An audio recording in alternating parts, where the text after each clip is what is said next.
我が雷、恐怖こそが神なのだ。神です。どうも、ワンピースの謎と仮面 YouTuber、ゆれてなんぼのゆでろんです。ありがとうございます。いいね。チャンネル登録してね。今回は週刊少年ジャンプ2025年21号、ワンピース最新話1146話、成虫にどうありを考察していきます。この1146話では、あんなに可愛かった軍子が驚くほど強い。それはまさにゴッド軍子、軍神軍子です。一緒に考えていきましょう。よろしくお願いします。まずは先週の1146話の予想を振り返りましょう。こちらです。1146話の類似話数は46話、146話、1046話です。46話は招かざる客、語呂合わせは白。146話は国防戦、語呂合わせは一矢報いる。1046話は雷蔵、語呂合わせは人は白。雷小僧ニカが雷を素手で掴んでいます。これら類似話数と1146話がつながるなら、1146話は雷の話でしょうか。とりあえずナミがライオンゼウスで軍子に攻撃しそうです。ここで反転話数も考えてみましょう。1146話をひっくり返すと、641話、お前はなんだ。真っ白に変身したホーディを深星が問い詰めます。一方、1046話でも、お前は誰だ。真っ白に変身したルフィをカイドウが問い詰めています。そんな1146話の話数の語呂合わせ予想は、人々進路。進路、つまり矢印。軍子の矢印の能力が発動しそう。はい、2週間前の予想はまあまあ40点くらいでしょうか。話数の理論を修正していきましょう。46話は招かざる客、騙し討ちのクリーク。1146話でも招かざる客、侵入者、神の騎士団。46話では腹いっぱいになったドンクリーク。1146話でも腹いっぱいになったロキとルフィ。ちなみに太ったロキはまるでローラと出会った時のロキみたい。つまりあの時、ロキはただ食べ過ぎていただけだったのか。次に1046話ではトゲトゲの金棒でルフィを攻撃するカイドウ。1146話でもトゲトゲの金棒でサウロに攻撃するソマーズセイ。1046話では雷攻撃を仕掛けるルフィ。1146話でも雷攻撃を仕掛けるナミ。1046話でカイドウはルフィにお前は誰だ。1146話ではウソップが軍子に何者だお前。そして反転話数641話で深星はホーディにお前はなんだ。そんな641話は深星とホーディのサメ対決。一方1146話ではナミのサンダーシャークテンポ、サメつながり。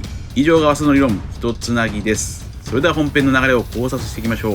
1146話のスタートはコロンの船に現れた軍子。ここで軍子は人間族ではなく我々は神であるという。そう、袖が長い軍子は神そのもの。これは4年前にカリブーで考えたおなじみの考察の通りです。長い袖、つまり袖を長くするとそれは神です。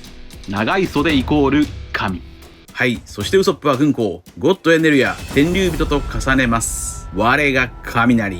ここでフランキーが同時に雷を倒していますが、そんな軍子は子供たちの行き先は聖地マリージョアだという。どうやら巨人の子供たちは大きすぎて運べないため、眠らせて自らの足で移動させていたようです。これが1146話の話数の語呂合わせ一つ目。人々進路。人々の進路。進路とはこれから進んでいく道。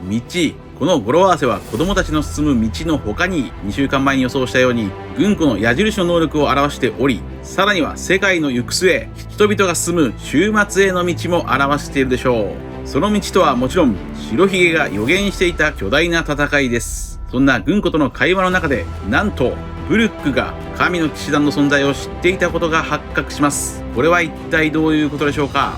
ブルックには生前隠された過去がありました。それはルンバー海賊団に加入する前、ブルックはウエストブルーにあるとある王国の護衛船団の団長だったという過去です。これについては2年前 X で少し考えました。ブルックのこの過去の話がもしも今後明かされるなら、それは天竜人関連だろうと予想しました。そのように考えていくと、護衛団長だったブルックは52年以上前、王族の護衛として聖地マリージョアのレベリーに参加したのではないでしょうか。そこで天竜人や神の騎士団たちと遭遇して何かしらの事件が発生してブルックは海賊になったと予想されます。すると今後もしも麦わらの一味が聖地マリージョアへ進撃するなら、ブルックはその時いい動きをしそうです。話を本編に戻しましょう。子供をさらっていく軍子を許せないナミは新技サンダーシャークテンポで攻撃。サメの形のライオンゼウスが軍子を襲いますが、これを軍子はアロアロの実の矢印の能力で攻撃の軌道をひっくり返します。これが1146話の話数の語呂合わせ2つ目。人一矢報いる。人一矢報いる。一矢報いるとは敵の攻撃に対しての反撃、矢を射返すこと、カウンターという意味です。跳ね返されてしまったサメゼウスは波に直撃かと思いきや、これはブルックでした。この身代わりギャグはビッグマム戦でも見ました。ここで軍子は戦いながら世界情勢を語っています。世界はある日突然消えるはずだったのだと。しかし一部の人間族、つまり悪魔と呼ばれたオハラのクローバー博士やオルビア、ベアバンクがそれに気づき、その秘密を世界に知らせてしまったと。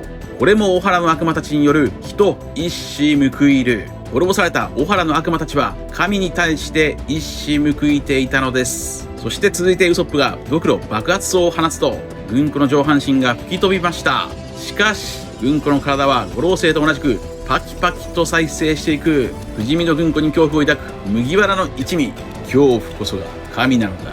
これは一体どういうことでしょうか。五老星だけではなく神の騎士団もまた不死身なのか。秘密を暴かなければ倒せない。つまりおそらく聖地マリージョアに行かなければ神の騎士団も五老星も殺せないとなると、エルバフ編の結末はおそらくエッグヘッド編の結末と同じか。巨大な覇気によって3人を吹き飛ばすしか方法がなさそうです。そんな軍子はさらに語っています。もう誰にも止められないと。世界中を巻き込む巨大な戦いが始まる秒読みだと言います。そしてその時、巨人族が誰につくかで戦況は大きく変わるのだと言います。エルバフの巨人たちは神の味方につくのか、それとも悪魔の味方につくのか。神か悪魔か敵か味方か。これは1週間前、エルバフという名前から奇跡的にこのように考えました。こちらです。エルバフとはどんな意味を表しているというのか。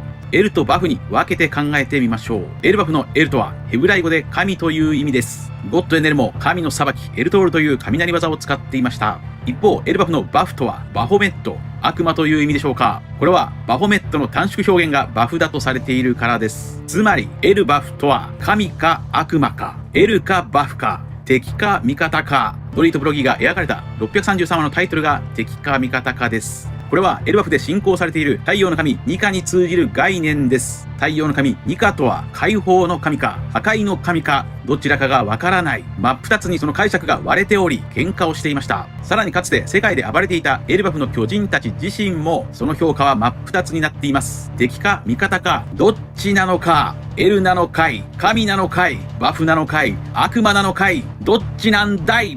これがエルバフ。はい。この考察はタイミングも内容も我ながらバッチリの神考察でした。エルバフの巨人たちは世界政府、神の味方なのか、それともオハラの悪魔や神の天敵 D の味方なのか。エルかバフか、神か悪魔か、敵か味方か、どっちなんだい。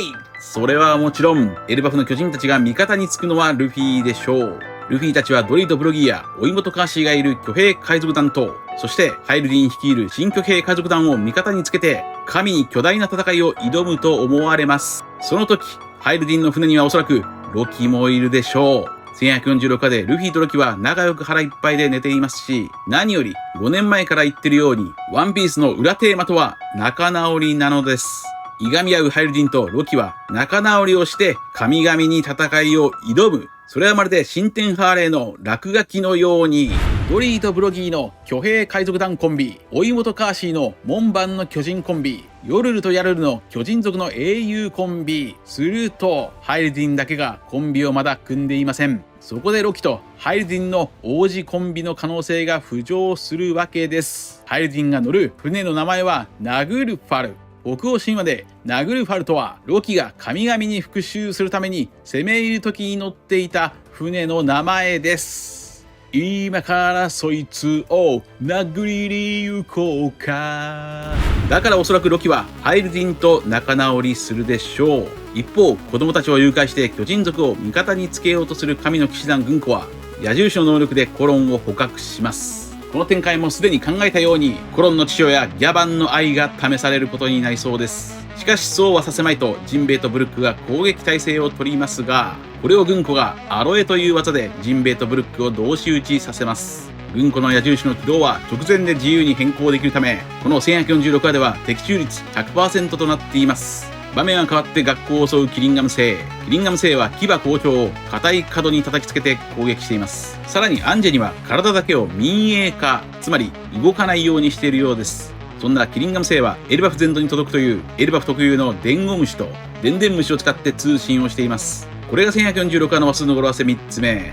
eSIM のイメージでしょうか。eSIM とは携帯端末に埋め込まれた通信カードのことです。そのキリンガム星の通話相手はソマーズ星。ソマーズ星はオハラの生き残りサウロを茨で攻撃中。そのサウロの髪の毛の中にはロビンとチョッパーが潜んでいる。おそらくサウロたちは不死身の神の騎士団にはかなわないと悟ったのか、子供たちの救出をロビンとチョッパーに託しています。これはサウロが子供だったロビンをオハラから逃したシーンと重なります。未来へ届くように。しかしオハラの時とは違う。ロビンは一人じゃない。仲間がいるよ。一方ソマーズ星はハラルド王をかつての仲間かのように語っています。ハラルドの野郎、しくじりやがって。これはこちらの動画で考えたように、ハラルドはやはり裏切り者か。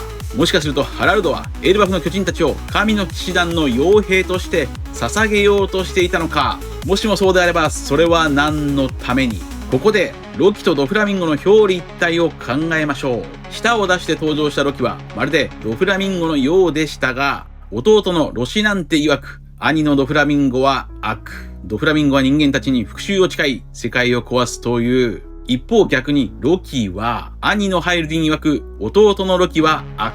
ロキは天竜人たちに復讐を誓い世界を壊すと言っているのか。この点でドフラミンゴとロキは表裏一体が成立しています。するとドフラミンゴの両目がずっと描かれていないように、ロキの両目も今後ずっと描かれない可能性があります。そして注目したいのはドフラミンゴの父親ドンキーホーテ・ホーミングス星です。ホーミング星は神から人間になりました。しかしそのせいでホーミング星とその息子たちドフラミンゴとロシナンテは目隠しをされ貼り付けにされました。ドフラミンゴはそんな父親を許せずに父親を殺しています。一方ロキもまた父親ハラルドを殺したと言います。するとホーミング星が人間になりたかったなら、ハラルドはもしかすると神になりたかったのか。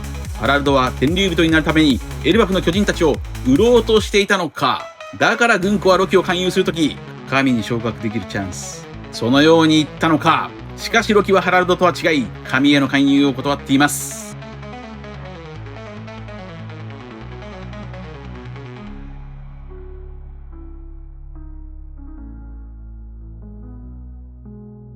以上です。続いては次回1147話の展開を話数の理論から予想していきましょう。1147の類似話数は47話、147話、1047話です。47話は海賊艦隊提督ドン・クリーク。語呂合わせは至難。至難とはとても難しいこと。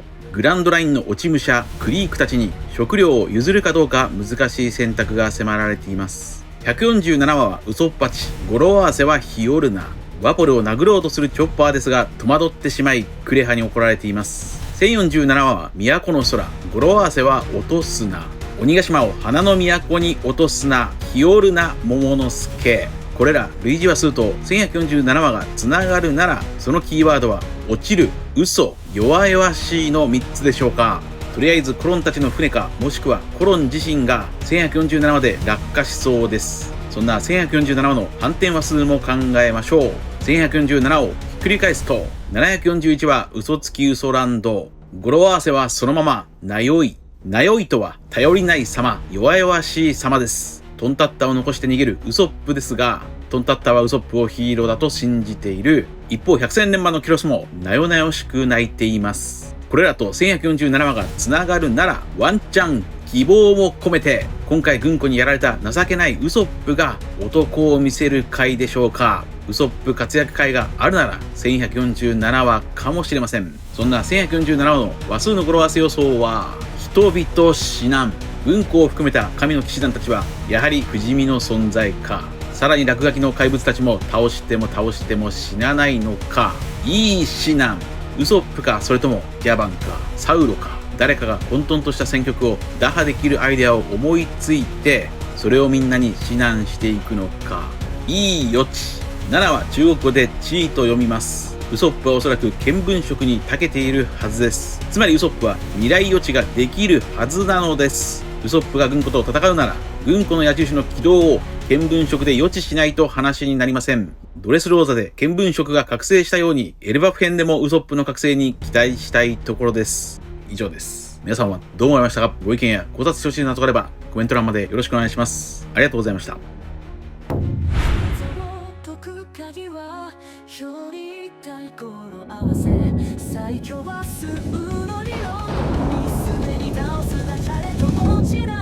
チャンネル登録やコメント